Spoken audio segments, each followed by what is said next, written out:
everybody. Julie Friedman-Smith. Gail Bell. Here from Parenting Power. And we're together today, and we were just discussing what's in the news and the discussion around the new sex education curriculum and the discrepancies between the public board and the Catholic board and how to manage that in a way that makes sense to all the parties. And thankfully, neither of us are in government and we don't have to make those decisions. But what we did get really clear on is that this is a parenting issue and not necessarily a school issue. That's right. So when it comes to sexual education, and we were initially going to, well, we talked about the word an opportunity for parents to, you know, have the time. And then Julie said, actually, I'm not sure it's an opportunity, it's an obligation. Yes, it's sure somewhere in there, right? Yes. Every time we hand over one of these teaching things to the school, and there's no question that... Or an outside organization. Yes, good point. Manners, training, whatever. We lose the chance to frame that education in our own values. And lose that opportunity to have an awesome conversation, hopefully ongoing with ages and stages, with almost any topic. Yes. Right? Manners, religion, sexuality, all of these things. Alcohol, parties, yes. Socialization, study skills, marks. Parenting. It goes on and on. Activities. Right. So okay, let's not make a list. Well, no, I'm joking. But we have a whole lifetime, right? This is something that happens over the course of many, many connections with our kids. It can be scary, it can be awkward, and it's sometimes a lot easier to just hand it over to somebody else because they're the experts.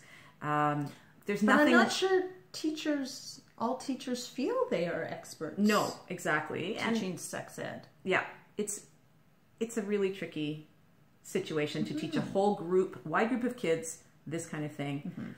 When we're not saying don't send your kids to it in school, but what we're saying is take the time to get clear about what's important for your family. Right.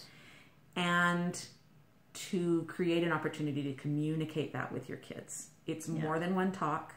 Oh, it's way more than one talk. And before we can have those talks, we need to, as parents, have a real understanding of what it is we want to communicate. That's right.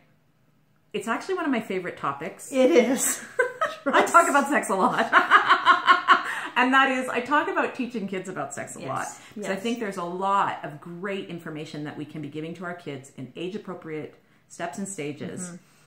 And when we know what we want to say and we can discuss that with our kids, we have an opportunity to start a conversation and to set our kids up for knowing that they can talk to us about it. That is probably the biggest takeaway, is that they can come to you. And the world's changing in many ways, in great ways, in other ways, kind of confusing ways for kids, things we didn't have to deal with. So they do, and it's an obligation.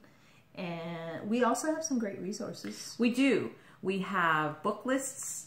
I think we even have a course. Actually, we'll put a link to it if we do have a course that we've already done. I think we have a webinar on how to talk to your kids about sex and what the ages and stages are.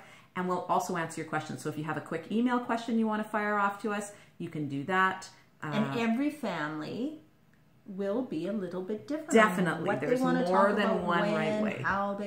More than one right way to parent. Where'd you hear that? Heard it somewhere. Say it every day of my life. Anyway, if you have questions about it, please check in with us. And remember that regardless of what the school is deciding, as parents, we need to be making a decision about this for our own families and making sure we're connecting with our kids on this. Have a great week. We'll talk to you next time.